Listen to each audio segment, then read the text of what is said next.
Hello students, let us start our next topic.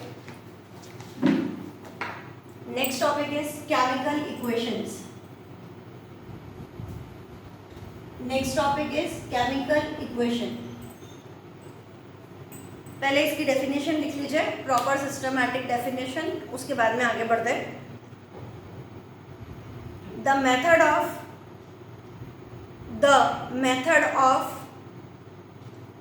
representing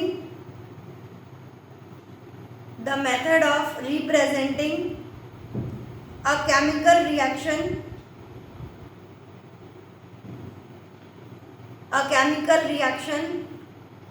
with the help of symbols and formulae of the substance,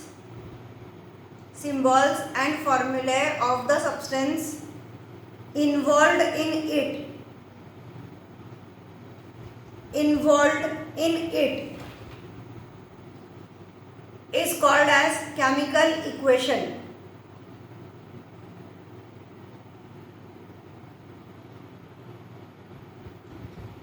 Full stop. Para change करके लिखिए the substances. ये दूसरी definition, हम दूसरी चीज की चालू कर रहे हैं. The substances which combine or react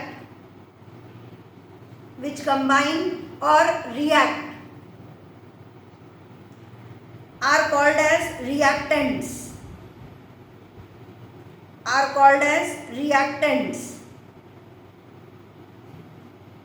ये डेफिनेशन हुई रिएक्टेंट्स की. नेक्स्ट थर्ड डेफिनेशन हम प्रोडक्ट की लिखेंगे. The new substances produced in a reaction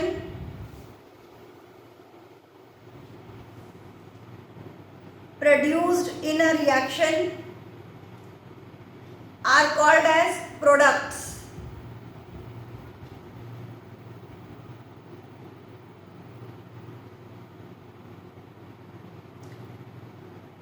next line में chemical equation is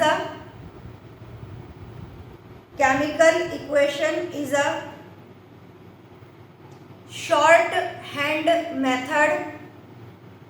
shorthand method of representing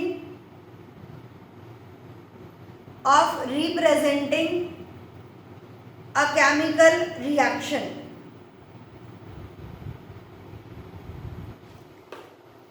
next heading लिखिए बैलेंस्ड केमिकल रिएक्शन या bracket में इक्वेशन, दोनों का एक ही आंसर रहेगा. बैलेंस्ड केमिकल इक्वेशन या reaction.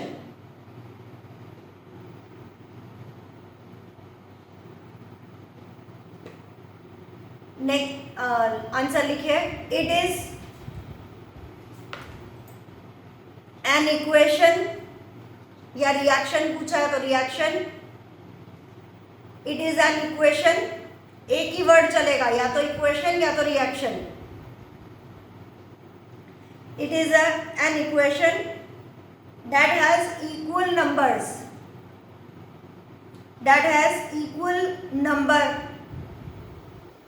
of atoms of different elements in the reactant and product.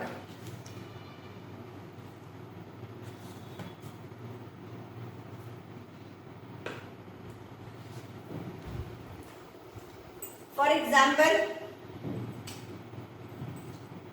Zn plus H2SO4 gives, ये जो एरो मार्क आता है इसको हम बोलेंगे गिव्स. इसे एक साथ लिखिए ZnSO4 plus H2. ZnSO4 plus H2.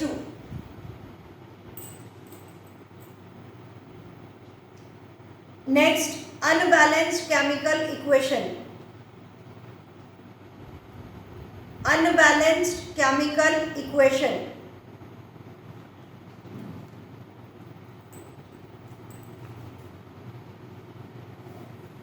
Answer लिखिए.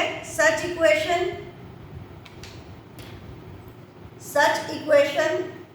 has unequal number of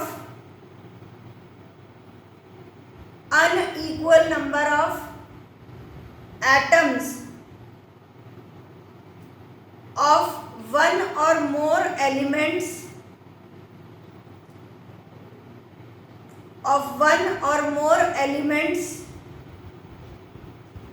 in the reactants and products.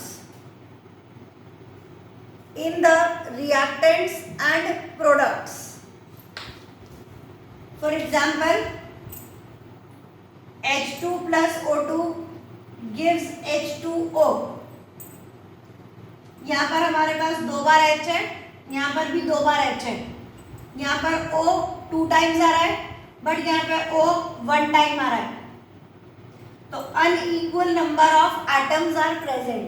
Such equation is called as unbalanced chemical equation.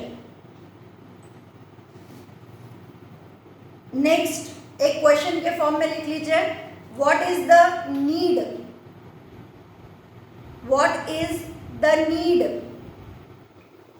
to balance the chemical equation?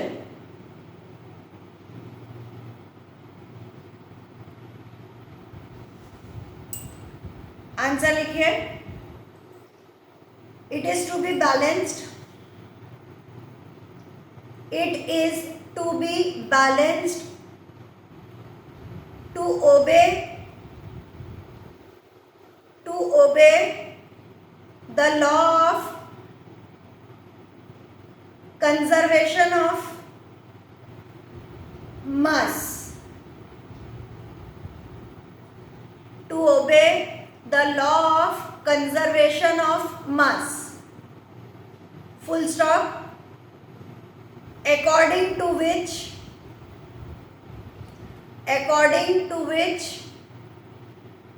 the mass can neither be created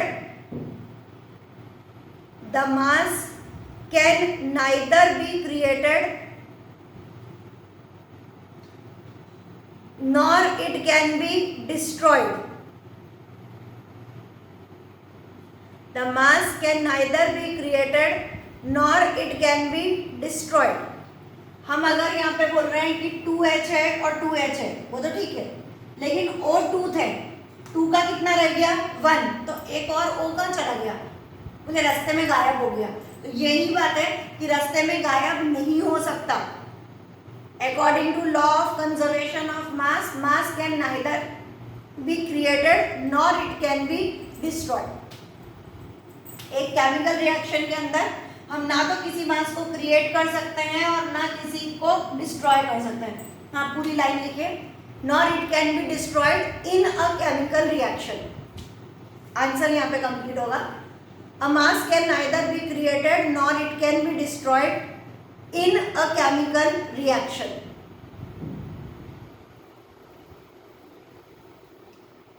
fine. चलिए अब समझना चालू करते हैं कि हम लोगों ने क्या क्या किया. केमिकल इक्वेशन या केमिकल रिएक्शन, हम लोगों ने डेफिनेशन लिखी. The method of representing a chemical reaction with the help of symbols and formulas involved in it. क्या कर रहे हैं हम लोग. Zn एक सिंबल हुआ. किस चीज का सिंबल हुआ. जिंक का. H2 hydrogen, SO4 sulphate. तो हाइड्रोजन सल्फेट का फॉर्मूला हुआ H2SO4. गिव्स एक एरो मार्क लगाया जिसने बोल दिया, एक सिंबल लगाया हमने और उस सिंबल का मतलब हुआ गिव्स. ZnSO4 plus H2. तो एक सिंबॉलिक रिप्रेजेंटेशन अगर हमें, क्योंकि अगर ये ना करोगे तो क्या लिखोगे. एक बात समझिए, हमने क्या बोला. जिंक रिएक्ट्स विथ हाइड्रोजन, पूरा लिखना पड़ेगा. Hydrogen sulphate to give sulphate and hydrogen gas is evolve. बाप रे कितना सारा। इस पूरे को लिखने की बजाय एक symbolic representation Zn plus H2SO4 gives ZnSO4 plus H2 और अच्छा सिंबॉलिक रिप्रेजेंटेशन करते हैं। H2 के साथ एक एरो मार्क लगा दो। ये एरो मार्क क्या बता रहा है? Hydrogen is evolved out. तो ये जो सिंबॉलिक रिप्रेजेंटेशन है, अभी हम ये नहीं लिख रहे, अभी इतने कि ये जो सिंबॉलिक रिप्रेजेंटेशन है इसे हम लोग नाम देंगे केमिकल इक्वेशन या केमिकल रिएक्शन। इसके अंदर जो भी चीज लेफ्ट हैंड साइड पे लिखाएगी, यानी जो चीजें रिएक्ट कर रही है, द सब्सटेंसेस विच कंबाइन और रिएक्ट, जरूरी नहीं हर बार कंबाइन नहीं करें क्योंकि H2O ब्रेक डाउन हो सकता है टू गिव H2 और O2। तो हर बार हम ये नहीं कह सकते कि they always combine, they can react. कुछ भी, जो भी लैंग्वेज हम लोग लिख रहे हैं, अच्छी लैंग्वेज लिखे। Elements, sorry, the substances which combine or react are called as reactant. They are always present on left hand side of the arrow mark. And the product, the new substances produced, जो नए substances हमारे सामने आए, are called as product. They are always present on the right hand side of the arrow mark. मैंने आपको last जो हम लोगों ने पार्ट लिया था, मतलब जब हमने चैप्टर स्टार्ट किया था, तब भी मैंने आपको बोला था कि अगर आपके पास जगह बढ़ जाए तो ऐसा नहीं कि बोले यहाँ तो जगह ही नहीं बची तो हम H2 को मैम यहाँ पे लिख दें क्या? नो यू कांट, क्योंकि अगर H2 आपने यहाँ पे लिख दिया तो H2 रिएक्टेंट बन गया। हमें क्या चाहिए? प्रोडक्ट। तो प्रोडक्ट लिखने के लिए अगर आपके पास जगह बढ़ जाए तो कोई बात नहीं, लाइन बढ़ाइए, लाइन बढ़ाना चलेगा, लेकिन उस प्रोडक्ट को रिएक्टेंट की जगह लेकर मत आ जाना, ठीक है? LHS should be LHS, RHS should be RHS, अलग अलग रिप्रेजेंटेशन उनका दीजिए। चलिए आगे बढ़ते हैं। रिएक्टेंट हो गया, प्रोडक्ट हो गया, केमिकल इक्वेशन या केमिकल रिएक्शन की डेफिनेशन हो गई। अब दो वर्ड पढ़ा है आपको, बैलेंस्ड और अनबैलेंस्ड। बैलेंस्ड मतलब number of atoms are equal on both the sides. जैसे एग्जाम्पल अभी लिखवाया भी था, Zn plus H2SO4 क्या दे रहा है? It gives ZnSO4 zinc sulphate plus साथ में दे रहा है हाइड्रोजन। अलग अलग गिनिए, जिंक एक है, यहाँ पे भी जिंक एक है, SO4 एक है, SO4 एक है, H2 है, यहाँ पर भी H2 टाइम्स है, बराबर हो गया। This is called as balanced equation. Unbalanced HCl on heating, ये जो साइन है ये क्या रिप्रेजेंट करता है? हीट। खाली एक ट्रायंगल मैंने ड्रॉ कर दिया, ये ट्रायंगल कहलाता है हीट, कि HCl को मैंने हीट किया, हीट करने पर ये टूटा इंटू H2 प्लस Cl2। अब कैसा है? यहाँ पे तो H1 है, लेकिन यहाँ H कितने हो गए? 2। ऐसे यहाँ पे Cl 1 है, लेकिन यहाँ पे Cl कितने हो गए? 2। This is called as unbalanced chemical equation या अनबैलेंस्ड केमिकल रिएक्शन। अब बोला कि हमें बैलेंस क्यों करना चाहिए, तो डेफिनेटली यहाँ पर अगर एक है, भाई यहाँ 2 कैसे आ गया? भाई यहाँ पे एक है, यहाँ 2 कैसे आ गया?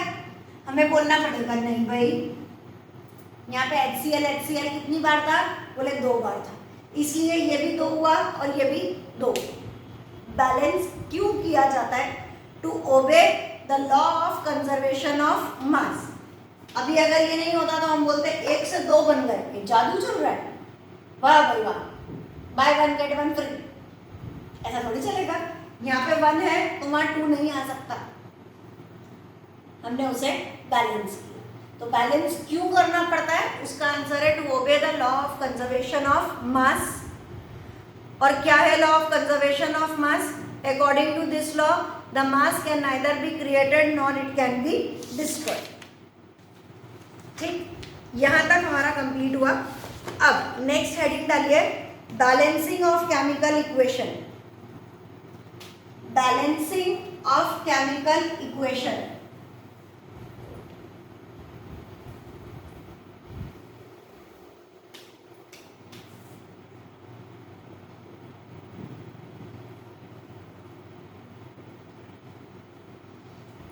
बैलेंसिंग ऑफ केमिकल इक्वेशन में आपको कोई भी एक इक्वेशन दे रखी होगी, आपको उसे बैलेंस करना है।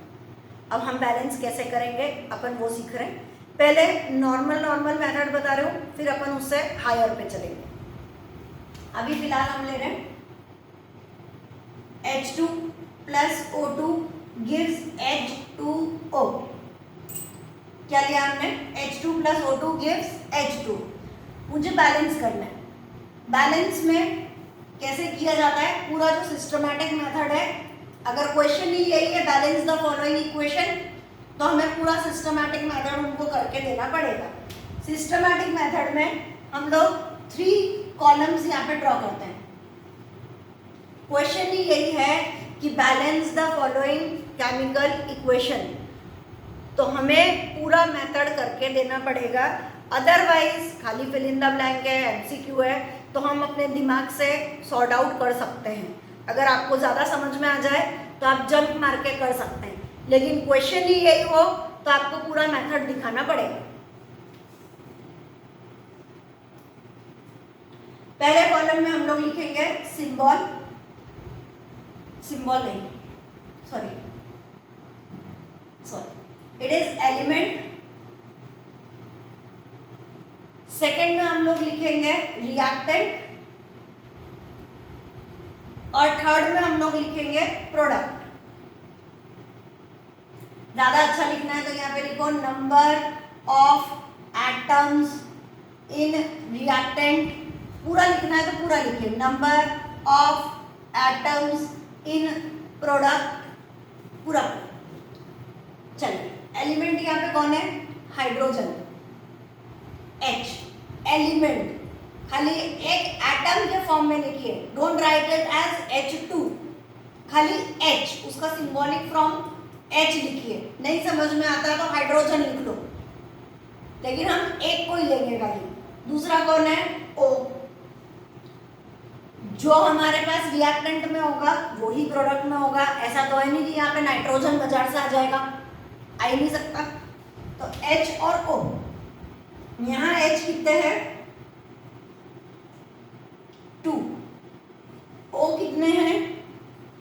2, बराबर। इधर चले प्रोडक्ट में, H कितना है? 2। O कितना है? नहीं पता कितना हो जाएगा, कुछ नहीं लिखा तो हम लोग मान लेंगे 1। अब देखें क्या ये बैलेंस्ड है? ये 2 है तो ये 2 है, बढ़िया। लेकिन ये 2 है तो ये 1 है, गड़बड़ हो गई। यहाँ पे 2 है, यहाँ पे 1 नहीं आया, एक गाय खा गई। ऐसे गाय नहीं खा सकती, हमें लिखना पड़ेगा कि यहाँ पे 2 है, 2 है मतलब मल्टीप्लाइड बाय 2। यहाँ मल्टीप्लाइड बाय 2 किसके लिए हो रहा है? ऑक्सीजन के लिए। अब ऑक्सीजन के लिए 2 मल्टीप्लाई कहाँ करें? कोई जगह ही नहीं है, कहाँ पे करना पड़ेगा? आगे। पता चलता है वापिस ऑक्सीजन को बैलेंस कर रहे हैं हम। ऑक्सीजन को बैलेंस करने के लिए हमने यहाँ 2 से मल्टीप्लाई किया। अब हम अपनी मेन इक्वेशन में मल्टीप्लाई करने के लिए गए तो वहाँ पे हमें जगह ही नहीं मिल रही कि हम 2 का लिखें। नीचे नहीं लिख सकते हम, क्या बोला मैंने?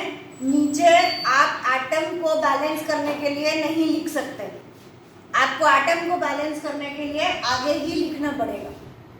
तो यहाँ पर 2 लिखने की बजाय आपको 2 आगे लिखना है। ये 2 हमारे पास आगे आ गया। Now it is 2H2O। अब गड़बड़ हो गई, क्या गड़बड़ हुई? अब हाइड्रोजन भी तो 2 से मल्टीप्लाई हो गया। Now it is 2 2s 4। Hydrogen में भी 2 हो गए, अब हाइड्रोजन 4 हो गया, ऑक्सीजन 2 हो गया। अब फिर गड़बड़ कि ऑक्सीजन तो बैलेंस हो गया, कौन बिगड़ गया? हाइड्रोजन। यहाँ पे 4 है, यहाँ पे 2 है। इसे बराबर करने के लिए इसको भी क्या करना पड़ेगा? Multiplied by 2। हाइड्रोजन को रिएक्टेंट साइड में मल्टीप्लाइड बाय 2, हाइड्रोजन को रिएक्टेंट साइड में मल्टीप्लाइड बाय 2। क्या आंसर आया? 2H2 plus O2 gives 2H2O। Recheck कर लिया अपने आप को। 2 2 ज़ा 4, यहां पर भी 2 2 ज़ा 4। O कितना है? 2। ये 2 इधर भी मल्टीप्लाई हुआ, कितना हो गया? 2 बराबर it is balance. This is your final answer. ठीक, अभी समझ में नहीं आया है, दूसरा और ले रही हूँ, उसको समझिए। कोई बात, एकदम से हर एक चीज जल्दी से नहीं आ जाती। फाइन, दूसरा लेते हैं एग्जाम्पल। अभी तो मैं ही एग्जाम्पल कर रही हूँ, आप लोग खाली देखिए, सुनिए, समझिए, उसके बाद आप लोगों को होमवर्क मिलेगा। Mg plus O2 gives MgO। वापस क्या करना है? कितने कॉलम चाहिए? 3 कॉलम्स। पहले वाले में हमें लिखना है एलिमेंट, दूसरे वाले में number of atoms in reactant, तीसरे वाले में number of atoms in product. अब एलिमेंट, पहला एलिमेंट कौन है? Mg, लिखिए Mg। दूसरा एलिमेंट कौन है? ऑक्सीजन, लिखिए O। अब Mg कितना है? कुछ नहीं लिखा, नंबर 1। O कितना है? 2 टाइम्स, राइट इट एज 2। अब इधर की तरफ आए, Mg कुछ नहीं लिखा, मतलब कितना है? 1। O के आगे भी कुछ नहीं लिखा, ना इधर ना इधर, कितना है? 1। पहले नंबर्स लिखिए, उसके बाद अब हमारे पास O यहाँ पे 2 है, बट यहाँ पर O 1 है। क्या करना पड़ेगा? Multiplied by 2। ऑक्सीजन को प्रोडक्ट साइड में 2 से मल्टीप्लाई करिए। ऑक्सीजन को प्रोडक्ट साइड में 2 से मल्टीप्लाई करिए। जो मल्टीप्लाई हम करते हैं वो हमेशा आगे आता है, नीचे वाला वैलेंसी के लिए होता है, वहां पर हम कोई चेंजेस नहीं कर सकते। 2। अब जैसे ही हमने 2 मल्टीप्लाई किया, Mg कितना हो गया? 2। तो प्रोडक्ट साइड में Mg भी हो गया 2। बराबर करने के लिए रिएक्टेंट साइड में भी क्या करना पड़ेगा? Multiplied by 2। तो Mg को रिएक्टेंट साइड में मल्टीप्लाइड बाय 2, Mg को रिएक्टेंट साइड में मल्टीप्लाइड बाय 2। अब देखें एक बार, 2 times Mg, 2 times Mg, O 2, 2 O बराबर फाइनल आंसर हम लिखेंगे 2Mg plus O2 gives 2MgO। ये हमारा फाइनल आंसर। ओके, चलो आगे बढ़ते हैं।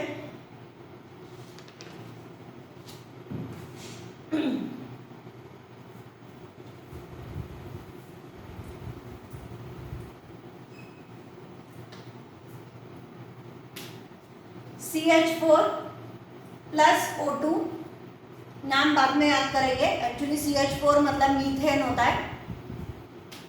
ये हमारा 4th चैप्टर है,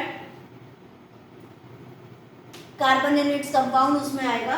methane plus O2 gives CO2 plus H2O। लिखते हैं कॉलम,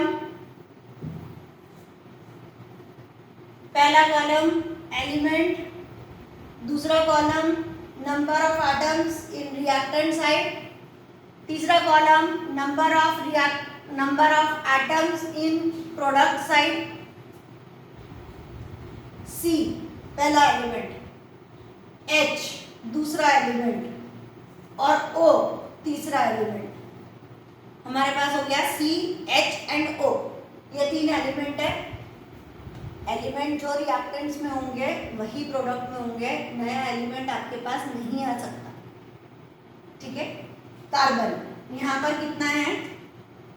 1। हाइड्रोजन यहाँ पर कितना है 4 और ऑक्सीजन यहाँ पर कितना है 2। बढ़िया, इधर चलते हैं। कार्बन कितना है 1, हाइड्रोजन कितना है 2 और ऑक्सीजन कितना है, तो अलग अलग लिखिए, एक बार 2 है और एक जगह 1 है। ऐसा 3 एक साथ नहीं लिखना, क्यों? क्योंकि जब हम किसी नंबर को मल्टीप्लाई करेंगे, अगर मैंने यहाँ 2 से मल्टीप्लाई करा तो 2 2 ज़ा 4 प्लस 1 5 होगा, और आप क्या कर दोगे, बोले 3 एक साथ लिख दिया था, 3 2 ज़ा 6, है ना। और अगर मैंने 2 यहाँ मल्टीप्लाई किया तो ये 2 और ये 2 कितना हो जाएगा 4। अगर आपने एक साथ लिखा होगा तो आपका आंसर आ जाएगा 3 2 ज़ा 6। तो अगर एलिमेंट अलग अलग जगह पर प्रेजेंट है तो उसे अलग अलग ही लिखिए, 2 अलग लिख दो, 1 अलग लिख दो, ठीक। अब गिने, कार्बन 1 कार्बन 1, हाइड्रोजन 4 हाइड्रोजन 2, मतलब यहाँ हाइड्रोजन मुझे कितने चाहिए 4, हाइड्रोजन 4 करने के लिए मल्टीप्लाइड बाय 2, हाइड्रोजन 4 करने के लिए मल्टीप्लाइड बाय 2। अब अगर 2 बार हाइड्रोजन हुआ तो 2 2 ज़ा 4, लेकिन 2 बार ऑक्सीजन भी तो हो गया, मतलब जहाँ पे एक ऑक्सीजन था वहाँ पे मल्टीप्लाइड बाय 2 हो गया। अब टोटल ऑक्सीजन कितने हो गए 2 प्लस 2 कितना 4, और यहाँ पे कितना है 2, तो इधर साइड भी मल्टीप्लाइड बाय 2, इधर साइड मल्टीप्लाइड बाय 2। चेक करेंगे अपने आप को, कार्बन 1 हाइड्रोजन 4 2 2 ज़ा 4, ऑक्सीजन 2 2 ज़ा 4, यहाँ पे 2 प्लस 2 4, बराबर बैलेंस हुआ, ठीक। एक दिन में पूरा समझ में आ जाए ये जरूरी नहीं है, इसलिए शांति से नेक्स्ट क्लास में मैं फिर वापस इसी को कंटिन्यू करूंगी, उसके बाद ही नया टॉपिक स्टार्ट करेंगे। एक और कराती हूँ, उसके बाद में क्लास खत्म करेंगे।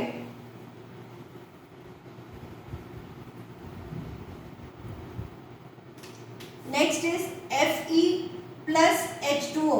Fe मतलब iron, iron plus H2O gives Fe3O4, ये दे रखा होगा हमें, प्लस हाइड्रोजन। बैलेंस करते,